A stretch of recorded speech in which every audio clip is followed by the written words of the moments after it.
Hello, everybody, and welcome to the Catholic Talk Show. I'm here, as usual, with Ryan and Father Rich. Hey, guys. What's happening, Ryan De La Croce? Ryan, Father. I'm here. Ryan, Father. Ryan. Yeah. Well, praise the Lord. I know. We're here in Hollywood at the Cast Media Studios. So Hollywood. Downtown LA. It looks like Culver City over there. Nice day today. We got a topic for you. It's groundbreaking scientific achievements of Catholic scientists. Did I say that right? That's Ryan? right. Yeah, that's close enough. Yeah. Truly Science. groundbreaking. Like the ground was broken when they did it. Actually, you're not After too they far did it. off with the groundbreaking part and that, literal translation of it. We'll get to that in a little bit. Oh, of course we will. Yeah. Of course we will. Our resident church nerd is going to bring us into the real understanding of things. Hip, hip, hooray! Yeah. I always, when I think about science in the church, I always think about Nacho Libre. I don't know if you guys saw that amazing film when, he was really concerned about his salvation and stuff. Oh, yeah. His little wrestler friend, and he was mad because he's like, I believe in science. Why you always judge me because I believe in science? Yeah. And that was a groundbreaking moment in my life because I was like, why is the... No, it wasn't. But like the church, a lot of people think the church is just like ascientific, right? And that that we believe in fairy tales, which some we do in Disney movies and stuff. But I think this is a good topic. It's a good topic because it's going to bring out not just the church's understanding of scientific achievements, but actually like the contributions. And it's good to contribute. That's right. I think so. Really the idea that the church is opposed to science is, Dumb. It's dumb. It really is. And it's really kind of an invention of, the Enlightenment era. And I think it's really perpetuated today, especially online about, with young people who don't really understand history and they don't understand the role the church played in essentially building Western civilization. And, I can't count how many times I've seen, the church, is anti-science and they believe the world is 6,000 years old. And, they share images of like, if the church didn't exist in the Middle Ages, we'd be on other planets now. And it's a really... Galileo. Who was wrong? Galileo. But it's... Galileo Figaro. For the people who talk about how much the church is anti-scientific, it really... it's really interesting how actually uneducated that makes them sound. And if they really had any love of learning, they would understand that the Catholic Church has contributed so significantly to the advancement of sciences and and how they underpin Western civilization that it would be easy to say that the world we live in and the scientific achievements that we have would not be possible without the Catholic Church and the environment that it created and the idea that the world is knowable and the world is able to be understood. There's a rational thought behind creation. And that is why that you see so many of the scientific achievements that humankind has achieved have come out of the tradition of the West. It's been influenced by Christianity. Yeah. I think it's a very modern issue where it seems like science and faith are at war. You think of, the late, 20th century to really the late 19th century into the early 20th century. You have great minds like Pierre Teilhard de Chardin. You have these guys who are really making every effort to bring back into communion this effort of science and faith and how truly they are drawn together in a beautiful union. But it takes work because there was a period of time in Chardin's life and most certainly, the end of, the 19th century into the 20th century that there was this process of separation. There's a quote that I really love that I think really gets to the heart of the matter of religion and science from a guy named Sir William Bragg. And he was asked if he thought religion and science were opposed, and he said, absolutely, they're opposed. In the same way that my fingers and my thumb are opposed, and between which the two I can grasp everything. And I think that's a really great way to... Fantastic quote. I like that. Yeah. Opposable thumbs. Yeah, and there's been so many insights that have been provided in the whole process of the gift of faith and reason. You know, John Paul II's encyclical Fides et Ratio, Chardin's contributions, brilliant. There's a quote from Pierre Chardin that I like is, religion and science are the two conjugated faces or phases of one and the same complete act of knowledge, the only one which can embrace the past and the future of evolution and so contemplate, measure, and fulfill them. It's this whole concept of like we're being drawn into a greater fulfillment by way of these two realities that are worthy of our pursuit. Yeah. The famous scientist Heisenberg said that the first drink from the glass of science will lead to atheism. But by finishing the full glass of science, you'll see that in the bottom of the glass is religion. Yeah. Mm-hmm. So there were some sciences that I think the church was kind of at odds with too, like in the Enlightenment period, weren't they? Not necessarily. You know, most of the things, and we'll get to that, but most of the things that you'll see where the church is opposing science, you know, specifically like Galileo or, you know, even with Copernicus, who we'll talk about, is that the church didn't like the extrapolation of religious truths based off of tenuous, unproven scientific theories. For example, Galileo's model of the universe based off the Copernican model was not actually right. Even his scientific theories were not right. But the thing they really took offense with was that he was trying to extrapolate religious truths out of the observations of the physical world, which was really not outside of the realm. So it was really more of a censure against using his findings to enlighten religion, not so much as they cared what the science itself was. Gotcha. All right, so let's get started. What do we got? So I think the most fundamental one that we should start with talking about is you'll see a lot of people kind of attack Christianity and say, well, you believe that Jesus rode around on dinosaurs and the earth is 6,000 years old. And they kind of latch onto the idea. I have a T-shirt with Jesus on top of a velociraptor. You do? No, That's actually, so cool. I really want one. They make socks like that too. That's right. Cats too. Oh, yeah. Cats, a lot of cats with laser beam eyes. Yeah, but you know, people who really are uneducated, they try to ascribe to the church the idea that we're young earth creationists, or that even the majority of Christians are, and that's just not the case. That is such a minuscule fringe element within Christianity that actually believes that the earth is literally 6,000 years old. And it's a pretty common thing that detractors of the church bring up to say, well, you don't even know anything. The church is 6,000 years old. But I think one point that really refutes that an element, you know, that argument is the very fact that the theory of the Big Bang was actually first proposed by a Catholic priest, Monsignor George Lemaitre. Did you guys know that? Did you say lemonade? George Lemonade. Huh. Father George Lemaitre. Now he was a Belgian. Lemaitre. He was a Belgian astronomer, astrophysicist, a mathematician. He served. Smart guy. Very smart guy. You know who he hung out with?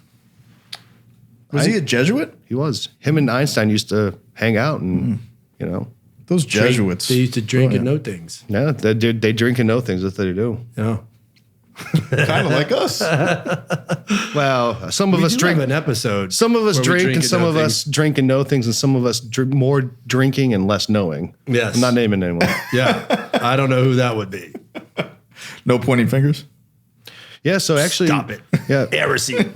Monsignor George Lemaitre, him and Einstein, they did a speaking tour in California in 1933.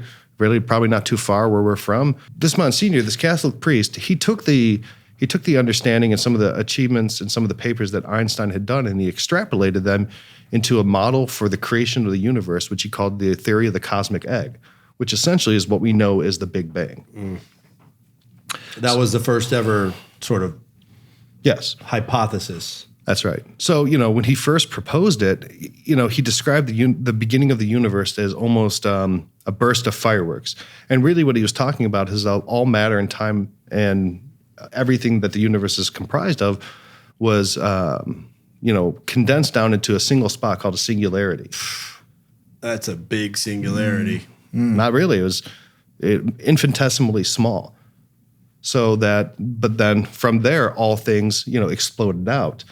Essentially, and that's the layman's explanation of the Big Bang.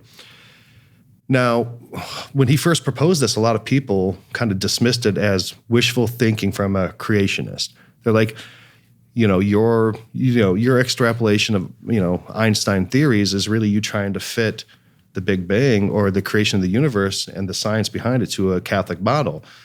But not too long after he proposed it, there was a astronomer and a mathematician, Hubble, who discovered the red and blue shifts. And there's a lot more science behind it. I'm not even attempt to get into it, but really that really did validate his theory. So the very concept that the Big Bang is the creation of the universe comes from a Catholic priest. And I don't think any Catholic priest or anyone who knows anything about the Big Bang thinks it happened 6,000 years ago. So I think it's pretty easy to refute that idea that, Catholics are either, young earth creationists or don't really understand cosmology. Interpreting the Bible, it's like the literal, like people literally read the Bible sometimes. And in areas where it's not so literal, it's people communicating God's word through stories, And I think of also like relating it to the mustard seed and things that begin with such singularity that then can grow and produce fruit, and grow and mustard seeds, that eventually turn into plants. They populate and can kind of control an entire region. So we're in California right now, and the Spaniards and the Franciscans with San Junipero, they actually planted mustard seeds all along the path of the El Camino Real. Yeah. And it's interesting because it's one of the most invasive, plants, really. And it comes to populate such huge areas. That's why it's called the Golden Road. So from this beautiful Big Bang theory that comes from this priest, it's interesting to think of what can start with just a small beginning and what can truly develop from it. I can't help also but to think of Aristotle, the first mover unmoved. I remember when I first came across that in my undergrad studies, I was just so blown away by that because there has to be a principle of motion and a principle of beginning. And this is a wonderful beginning to this awesome podcast. Yeah, that's right. For me, I agree that, thinking about the Big Bang and that not only was all matter, but, the actual space-time continuum and all even, time itself was condensed into a spot. And that something outside of everything had to logically move on it to even make that singularity react and do what it did and create the Big Bang. So to me, it really does move into, Aristotle and Aquinas and, the unmoved mover. And, I just think that anyone who looks at that and can't even have a skeptical eye or at least an understanding that there's a possibility that the universe is a creation and not a thing is willfully ignorant. Yeah, I mean, just like my understanding of astronomy, which is very profound, I'm sure you guys know. We were all impressed. Yeah, like just the thrust of the solar system, how we're moving, right? We're not like just kind of spinning and rotating like in elementary school. You got the little mobiles that you make. And if you think about that and the gravitational forces at play with these very large objects we call planets, and then the size of these stars.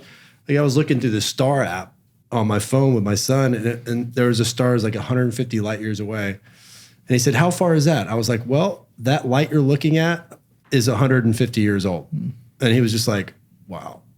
Yeah. So you think of something infinitesimally small.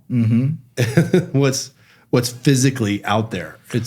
It's just mind-boggling. Another thing that kind of relates to cosmology, because I don't think we have the time or the expertise to really get into cosmology, but if you look at some of the works that Father Spitzer has done, he's brilliant. He's just another absolutely brilliant Jesuit priest. And some of the things that he talks about of cosmic fine-tuning is if you're a mathematician he really explains statistical probabilities and the balance between, dark energy and the matter of the universe and the improbability that life could even exist, let alone the improbability that the universe itself can exist and sustain itself. It's really fascinating. It's something that I think you should go check out on. And he doesn't speak over your head. I mean, he's so accessible, but so profound, and he's so brilliant. And for those of you who don't know Father Spitzer, he's blind. That's right. And he has folks that work with him. They read him these scientific journals and reports that come out from all these major, colleges around the world. and it just burns and sears into his brain. That's right. It's amazing. And he wasn't always blind, which, you know, a lot of people who are blind at birth, they have these honing skills, right? It's all learned from him. Wow. It's amazing. It is. He's just a truly amazing guy. Father Spitzer. Yeah, the Magis Center. Look him up. Magis Center. Magis Look him up. Center. Yeah, look him up. Dialit.com. Dial it up. Put it up. That's right. Google him. Google. You know, I think another thing that that kind of comes out of that is that not only was it a priest, but it was accepted even by the Pope very early in 1951. Pope Pius XII gave a speech to the Pontifical Academy of Sciences and saying, "Look, Big Bang, there is nothing in this that would, go against, the teachings and the universal truths of the church." And Lemaitre himself, he said, "Look, if God decided that the understanding of an atom was important, he would have told Moses, but it's not. And that there's more mystery and more knowledge and more to be gained out of understanding the Eucharist." So it was a really interesting balance that he had even within himself. Right. Einstein talked about the Eucharist too. He did. That great mystery, you know. Yeah. So, Big bang. Yeah. Bang. Now you're talking about mobiles, right? And how they spin around. Yeah. Do you know that the science that underpins that was actually invented by a Catholic Scottish monk? Get out of here. Yeah. The first electric motor and the advancement of electric motors was invented by a Benedictine monk in Scotland named Andrew Gordon in the 1740s. Another interesting fact is that Benjamin Franklin tried to steal his credit. So Benjamin Franklin made the motor? I thought it was Ford. No, the electric motor. Electric motor. The electric Gotcha. motor. So basically, what he had created was two very early models of the electric motor. One was called the electric whirl, and one was an electric chime. And basically, he would use the induction of electricity through, wire that would then cause, a rotation, and that would generate the movement. Yeah. And that's the first electric motor. So when Benjamin Franklin was first doing his, his flying the kite with the key, he was actually using this Benedictine monk's invention, an electrical annunciator, for the experiment, and took credit for it. Bad Benjamin. Bad Benjamin. It's all about those Benjamins, right? It's all Thief. about Benjamin. Baby. Yeah, that's pretty interesting. That is very interesting. Yeah, I mean, and if you think of the application of electric motors, it's in fans and computers and appliances, and it's really one of the things that really pushed mechanical engineering forward. And I mean, you cannot underestimate how much that impacts. I mean, the air conditioning in here, the fans in our computers, just the idea of, Those scooters out there on Sunset, How cool. we owe that to a monk. I know. that's right. So when you're scooting around, think of the monk. Respect. Respect. Yeah, that's pretty cool. A lot of monks invented things, didn't they? I mean, this is a Thank God for monks. I know, right? They spend a lot of time in prayer and a lot of time in study And work. and working, man. Yeah. Ora et labora. Yeah. Prayer and work. Yeah. When they go hand in hand, great things can be co-created with God. And we'll get into some other monk creations too in another episode. That's right. Yeah, that would be I think that The episode one on would be fun. alcohol, right? Yeah. Yeah. So, Catholics be drinking. That sounds like fun. I mean, just even, from the Catholic Church, the very idea of the scientific method, which is, observation and putting in variables and measuring results. That Hypotheses. Right. That underpins all of science, is that practical approach to the observation, measurement, and testing of hypotheses that really proves scientific theories. And you think that that's so fundamental and elemental that it's always been around, but that's not the case, actually. So the very fact that we have sciences and the scientific method is owed to a Franciscan English friar named Roger Bacon. Roger. We're back to Bacon again. That's right. Roger Bacon. Yeah, that's right. Roger Bacon. Is he a monk? He was a friar. He's Franciscan. Friar. So, even though the idea of observing and hypothesizing and putting in variables and testing and all these things have been around, the Pope was Pope Clement IV. He was looking for improvements on how to better educate the monks in ecclesial studies and to kind of systematize this. And by doing this, Roger Bacon took all the elements of some of the learning of even the Arabic scholars, some of the Greek scholars, and he created a system for education. And out of that, he's now known as the grandfather of scientific method. Wow, that's interesting. Yep. So, so you got the Big Bang, scientific method, Electric motor. I mean, I think those are pretty big things. Right? Very big thing. Look at how we live every day. I mean, we live with these inventions, every single day. And where would we be without them? Mm-hmm. Hot. Not moving around very well. That's right. Not scooting, that's for sure. Mm-hmm. Mm-hmm. Mm-hmm. And everyone out there listening and who's subscribed on CatholicTalkShow.com, you're probably using some sort of computer device, either your phone or laptop or whatever. Did you guys know that the first woman to get a PhD in computer science was actually a Catholic nun? Wow. That's right. Man, I know so little. I know. Just like the universe is expanding, so is our understanding of the Catholic Church. What would we do without slower rate? At a much slower rate.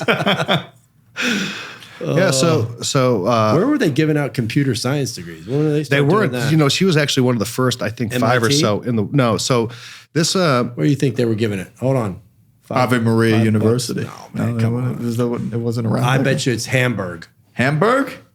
No. Well, I would say London? Oxford? No. Sorbonne University. Sister Mary Kenneth Keller, born in Ohio, 1914. Oh. She entered the Sisters of Charity, professed her vows in 1940, and she went on to study at DePaul, where she received her BS in mathematics. And then she went on to the University of Wisconsin, Purdue, Michigan, and Dartmouth. And she got it from Dartmouth. Wow. Yeah. Now, at the time, Dartmouth actually banned all women from using any of the computer technology. When was this? Like 1960s. 60s. The 1960s. They did not allow women in the 1960s at Dartmouth to even touch the computers. Yeah, I don't let my wife touch my computer. No? No, and it's 2000s. Okay, Dartmouth. It's 2017. It's the 2000s. I don't let my wife touch it. That's not good. She's going to break it. I don't know. That's why I got my fingerprint on it. Uh-huh. Listen, Jen, I'm going to work with you guys, all right? I'll work with Ryan, try to soften his heart a little bit. So these computers were like jacked up. They were like they were as big as this room. Building. Yeah, huge. And, you touch one of the, I mean, maybe like, I don't know, maybe you touch it in the wrong place, it just blows up or something.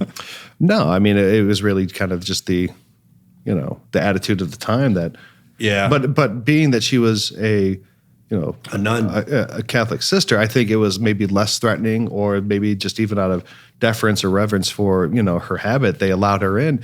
And her work led to some of the development of the first coding language, BASIC. Wow. What? That's amazing. That's right. I got a software company. That's crazy. We should put her picture up Yeah, you should. in the office. Yeah, in 1965, she was the first woman to earn her PhD in computer sciences with her dissertation titled Inductive Inference on Computer-Generated Patterns. I mean, this is a smart lady. Wow.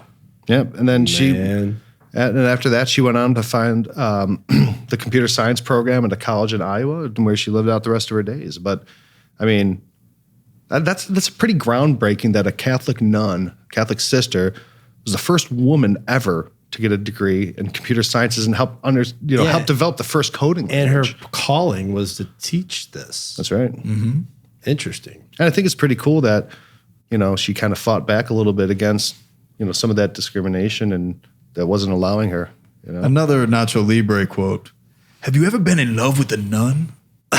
This is another Nacho Libre. Man, I mean, how could you not love a nun that, established herself so well, so productively in, the wake of so much, challenges of, women entering into the workspace and, that sense of equality and women's rights. That were kind of kept over their head. Oh, yeah. Like, this is just, I love stories like that. There should be a movie about her. Yeah, there should. It's pretty interesting. Yeah, that is. Now, there's another study that's been going on. It's going on concurrently, and it's called the Nun Study. And what it's doing is it's studying Alzheimer's and degenerative brain diseases. And the School Sisters of Notre Dame, who educated me growing up, what they've been doing is all the sisters have been donating their brains to this study after their death, so they can understand the differences in brains and why some people into their old age are still, maintain their faculties, while others lose it earlier. And, they've been doing this for over 30 years, studying nuns' brains. And it's been one of the most, useful sources of research into Alzheimer's. Wow. Wow. Mm-hmm. Organ donors. I'm an organ donor. Me too. Yeah. I'm not. I'm taking them with me. I'm taking them all with You're to take my liver out of my dead hands. Nobody wants your liver, pal. Probably not. It's no bueno. No bueno. No bueno. That's cool. What was so this scientific research, Alzheimer's, like this is like just a very difficult disease to deal with as families, Oh yeah, I know a couple of families that have been through that. Yeah, my grandfather had dementia and Alzheimer's later in his life, and it was very challenging. Very challenging. Beautiful moments of great memory in those final days, but it was tough. It was a lot of suffering. Yeah. Hope they find a cure. Yeah, absolutely. So we pray for anybody out there listening that you may be struggling with a family member, but know that there are a lot of good people out there working for a cure. And we pray that God may strengthen you and you have beautiful moments of charity and intimate moments together. It's a great gift to be a caretaker and steward. Yeah, so some of the most wonderful moments with my grandfather. He was like my dad.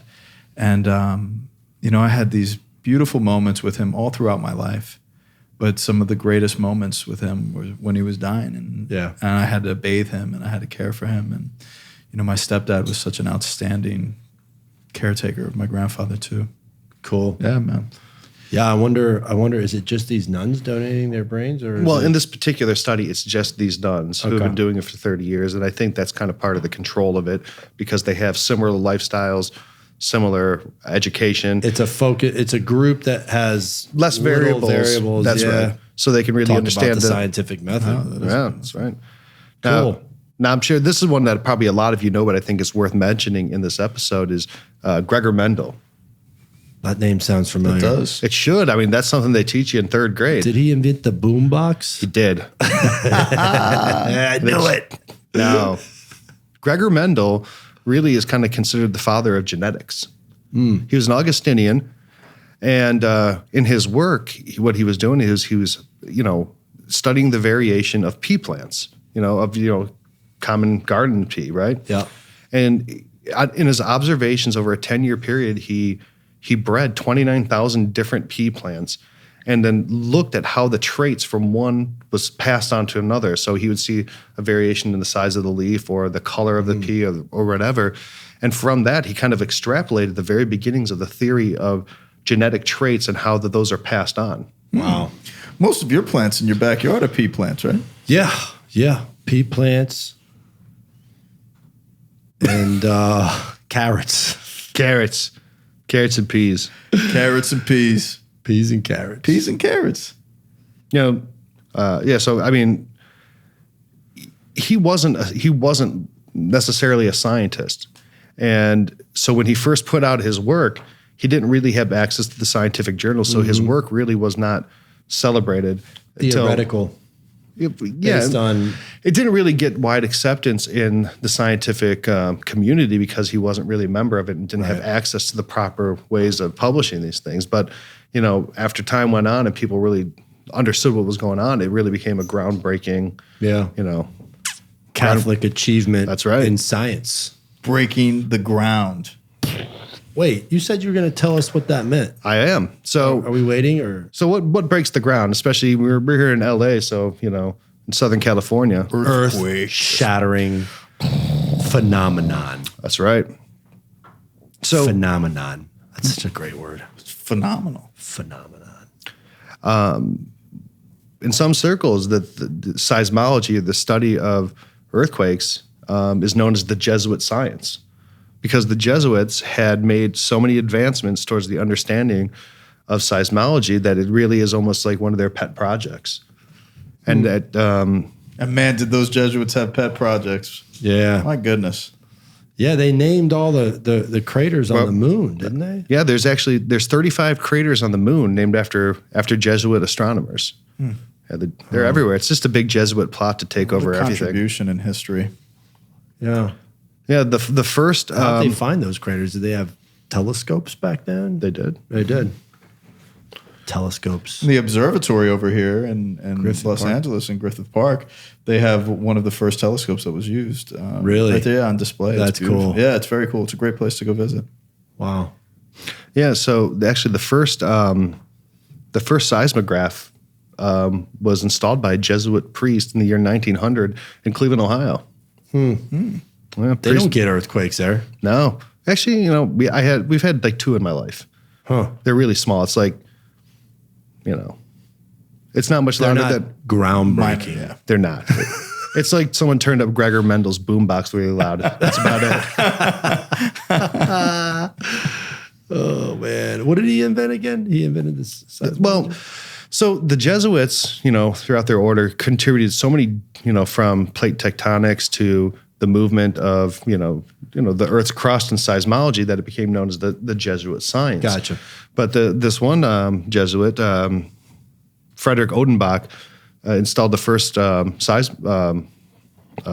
seismograph in Cleveland, Ohio in 1900. Pretty cool. And then the Jesuits, they got a bunch of colleges too, right? Right. They're like a big educational force So in our society. using that exact same network of colleges, they installed a network of seismographs across the country at 38 different Jesuit colleges so they could really understand how seismology works across the entire continent of North America, or at least the portion that, Pretty cool. yeah, Very cool. groundbreaking. That's groundbreaking. It's very groundbreaking. Break the ground. Ground monitoring. Ground That's what that monitoring, is. yeah. We need more Jesuits out there, by the way. So Yeah. consider a call to that beautiful order. That's awesome. Yeah, founded by St. Ignatius of Loyola. Sorry. Yep. So what's next on the agenda? So I think the last one I'd like to talk about is Copernicus. Copernicus, definitely Catholic, but do you know what Copernicus did? He has like latitude and longitude or something. No. So Rich, No, bro. I'm you want to see the guesses? I know I studied Copernicus. I just have no memory of The Earth is round. no, Copernicus. Elephant bones. no, No. the heliocentric model of the solar system. And what's a helio? That's the sun. The sun. The sun's at the middle. Before that, they used what's called the Ptolemaic system known of the that. universe, and that's where the Earth and the Yeah. sun and the planets revolved around the Earth. Yeah. But based on Copernicus's work, he said, no, this, we're in a heliocentric universe or solar system, and that So you can have faith and be nerdy too. it's pretty much right.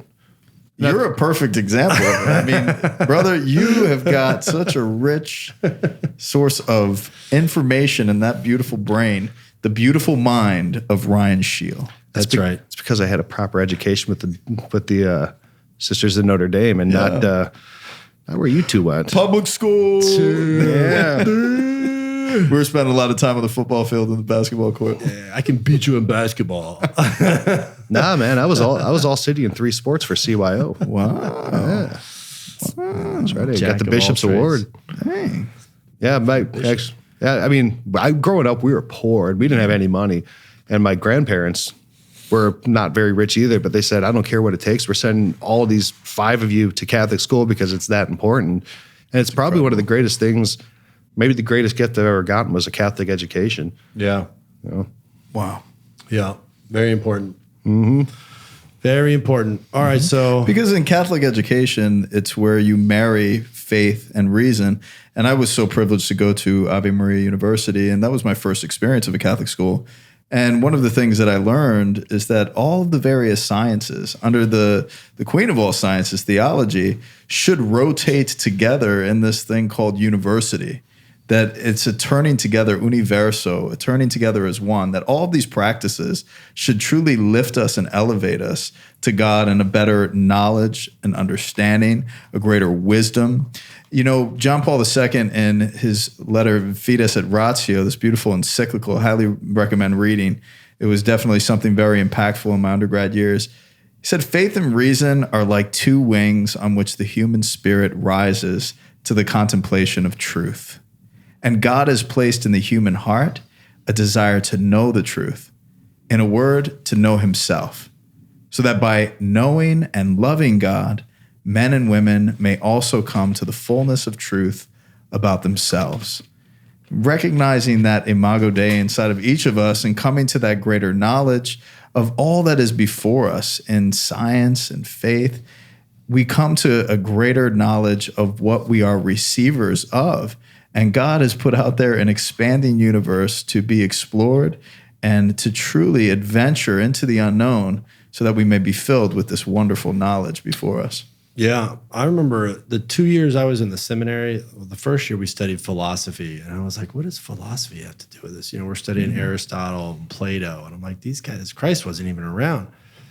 And I realized, you know, this is good, right? This is a good thing, right? Aristotle, Plato, all these guys, they left all these bodies of works behind that we use to explain the faith, right? I mean, it's like, you know, it's just amazing how the two come together. And that first year I was in the seminary, I was reading all these great works and, you know, realized that we take everything that's good. If it's good, we love it. Oh, it's true. And those metanoia things. moments, like, you know, when you first experience in philosophy class, your mind opens up and it's like everything is restructured. The way that you look at the universe, the way that you look at life and politics and peoples, and it is one of the greatest experiences in life. Yeah, it's amazing. Yeah, now both of you guys went to seminary. You guys went there in the same seminary. One got the collar, the other got the Columbia shirt. The kids. One got the collar, one got the kids. A Columbia shirt. But the whole idea of the universities and colleges and the university system actually evolved out of seminaries. What they were originally called cathedral schools, and the cathedral would have masters who would teach theology and canon law to the people, to the priests and the clergy around that cathedral. And out of these schools eventually developed the universities, and that's why all the oldest universities in the entire world were founded by the Catholic Church, like Bologna, Paris, Oxford, Cambridge, Perugia. These are the oldest schools in the entire world. Some of these colleges are 800 years old. And clerical garb developing from academic garb. You know, the whole idea of cassock, you know, it comes from that same type of academic regalia than what you would wear. It was you were identifiable as someone who is in the know, and you're a teacher. And that's one of the aspects of ministry, to teach and inform. Well, this has been very educational for me. Yeah, me too. Yeah, it's good. Thank you, God, for the brains of Ryan Scheel. Yes, he's got the brains of the church. Oh my goodness, we love the brains of the church. There's so much to explore. Yeah, we've got to dig deeper. Yeah, that's right. And break some ground together, huh? That's it. Now it's time to find out if you know things. Aye. All right. Time for the I'm prepared. Inquisition. You stumped me. I'm stumped from the last one. All right. Now this one is more of a hypothetical situation and more of a what would you do? Okay. Or is it something that would actually work? Now let's imagine, Father, you are also, in addition to your training of ministry, you also got that secret Van Helsing training, and you are a vampire fighter. Yeah. Ooh. Right? Cool. I love vampire slayers. Oh, yeah. The movies where the priests are the vampire slayers that's just, it doesn't get much better. Those up. Right. Now, say there's a massive vampire invasion. Say in downtown LA, there's thousands of vampires. Garlic candle is a must. Garliccandles.com. Go to garliccandles.com. You can follow Garlic Candles on Instagram. Now, what's the feasibility of this tactic? And this is something that me and my friends were having a couple drinks, and we're talking, how would you, take out a bunch of vampires? Say 1,000 of them invaded the city.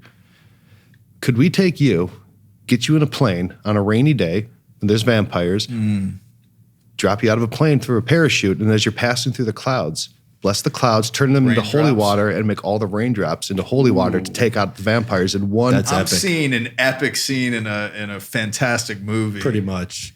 Yeah. Priest vampire slayer. And you have one of those suits on where you can fly around. Yeah, your cassock pops out and it turns into like Batman. Like a squirrel, big squirrel, flying squirrel. I'm throwing like silver crosses. So could you bless a cloud and turn it into holy water rain to Buddy, take you out better vampires? believe it. You better believe it. You've got to think outside of the box. Yeah. If we're being invaded like that, dude, I would be calling down the rains. All of your training up to this point. Oh has yeah, prepared and you that's for this where I'm moment. like, you know what? Thank goodness I had a rain stick in the seminary. Yeah. You guys are talking about the rain sticks. Oh yeah, man. Yeah. All my life has been leading up to this moment. Nosferatu. All of my practice with this rain stick. Now it all makes sense. I have to use the bathroom for some reason. So, a valid theory, something you can do. Oh, absolutely. Now, but would you have to actually be in the plane, in the cloud at the moment? Not to have necessarily. contact? No, not So necessarily. you have an effect. So you have a I would Wi-Fi. prefer flying through the cloud. That's what I mean. Yeah, no. I mean, you don't have a priest Wi-Fi where you can shoot up your blessing into the clouds, right? Because it's all about intentionality, so I could intend the blessing over that particular body of water to then come down and rain. But a cloud Yeah. is water vapor. But it's contained. You'd have the to bottle essence. some of it up. Maybe. I don't know. There you go. Father Rich is a superhero, jumping out of planes through clouds and making vampire killing holy water rain. I want like a really epic song, like some Black Sabbath. Nacho Libre. I'll pick a song from there. I am a religious man. And I'm just like slaying all these vampires. Let's give Jack Black a call and see if we can make that happen. Big shout out to Jack Black. Dude, I'm telling you what, when I'm down and I'm out, and I need a little reboot to my priesthood, I go to your movie, man, Nacho Libre and Eddie Murphy's Life, and that just gets me through. Come on down to the Vine Tower, man. Yeah, Let's hang out dude. for a little while. I'd love to chill with you. I think really this episode was about just understanding how much the Catholic Church really has contributed to science, and that anyone to tell you that there's a opposition from religion or that religion and science are not compatible just really doesn't understand religion or science Or vampires. or vampires. Yeah. Because the church loves the science. It's not just they likes the science, they love it. Love it. Science. I don't hate him now No. because of science. No. What was his name? The other wrestler in that? Yeah. I can't remember his name. I remember the little kid that gave him the sweats. The sweats. The sweats. When he was stealing the chips. Remember that? Oh, gosh. If you haven't watched Nacho Libre, make sure you check out that movie. Oh, man. One All of right. my Well, faves. thanks for joining us on another Catholic talk show podcast. Really appreciate you listening. If Subscribe, follow. Yeah, and Do the give us things. some comments and feedback, and let us know if we have a new Inquisition That's right. question, if you've got one. Yeah, go to CatholicTalkShow.com, CatholicTalkShow.com. Let me get that clearer. Yeah. You can subscribe to any of the services that you like to use to follow us. Make sure you comment and let us know what we did good, what could get better, any questions that you'd like to ask, anything you'd like to inquisit Father with, and any ideas for shows. And Bring it on. Bring it on. Bring it. And if you're a vampire, watch out. Father Look Rich is out, coming boy. for you.